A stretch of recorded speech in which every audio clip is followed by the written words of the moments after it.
और चलिए prime time की शुरुआत में सबसे पहले खबर इंदौर से है। कैलाश विजयवर्गीय ने अपने बयान पर सफाई दी है और बोला है कि हंसी मजाक में कहा था कि शंकर का टिकट कटा।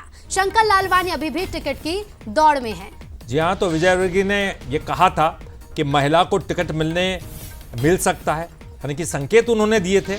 बातों ही बातों में एक मंच से कैलाश विजयवर्गीय ने कहा था पीएम चाहते हैं कि महिला उम्मीदवार को टिकट मिले, लेकिन अब वो सफाई देते हुए नजर आ रहे हैं। कह रहे हैं कि उन्होंने सिर्फ हंसी मजाक में ये बात कही थी। अभी भी शंकर लालवानी जो है वो टिकट की रेस में हैं, बने हुए हैं। बिल्कुल, तो शंकर लालवानी अभी भी टिकट की दौड़ में हैं। अब ये कहना है कैलाश विजयवर्गीय का, जिन्होंने एक बयान दिया था एक मंच से और कहा था कि पीएम चाहते कि महिला उम्मीदवार को टिकट मिले। चर्चाएं उसके बाद से तेज थी कि इंदौर से बीजेपी महिला प्रत्याशी को मैदान में उतार सकती है और अब उसी बयान पर कैलाश विजयवर्गीय ने सफाई दी है। मैं लोगों से, महिलाओं का कार्यक्रम था, मैं मजाक कर रहा था कि कौन को लड़ना चाहता है। मोदी जी ने 35% आरक्षण दिया है, सब महिलाओं ने हाथ खड़े कर दिए, तो वो पूरा एक तरीके से मजाक था। अभी टिकट तय नहीं हुआ, शंकर जी भी अभी उम्मीदवार हैं। और चलिए अब आपको सुनवाते हैं वो बयान जब मंच से कैलाश विजयवर्गीय ने कहा था कि पीएम चाहते हैं कि महिला उम्मीदवार को टिकट मिले। महिलाओं को देश के प्रधानमंत्री ने किया है। मेरे को तो उड़ते उड़ते खबर ये भी मिली है कि शंकर जी का टिकट इसीलिए कटा कि कोई महिला को दे जाए। महिलाओं को देश के प्रधानमंत्री ने किया है। मेरे को तो उड़ते उड़ते खबर ये भी मिली है कि शंकर जी का टिकट इसीलिए कटा कि कोई महिला को दे जाए।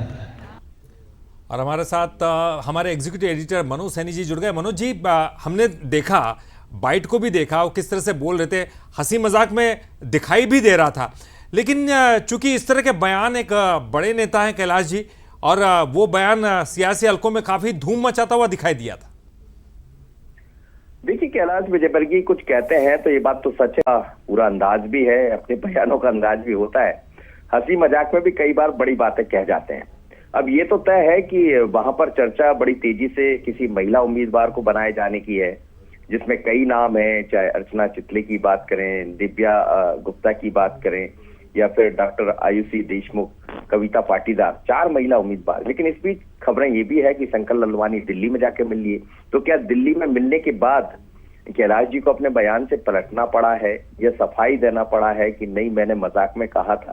कैलाश जी का अपने आप में सामने आना किसी बयान को लेकर, जितना मैंने उनको कवर किया है, देखा है, तो ये बहुत कम हुआ है जब उन्होंने आकर ये कहा हो कि मैंने तो मजाक में कहा था। तो मुझे लगता है कहीं ना कहीं इसके पीछे कुछ बड़ा हुआ है और वो खुद आकर अपनी सफाई भी दिए हैं। पर ये मानकर चलिए ललित कि इंदौर में कुछ नया तो होने वाला है। बिल्कुल, आपने सही कहा कि इंदौर में कुछ भी नया हो सकता है और होल्ड पर सीट है, निश्चित तौर पर मंथन चल रहा होगा और इस तरह के बयान भी सामने आते रहेंगे जब तक डिक्लेयर नहीं हो जाता सीट पर कोई भी प्रत्याशी। बहुत बहुत शुक्रिया मनोज जी आपका इस पूरी जानकारी के लिए।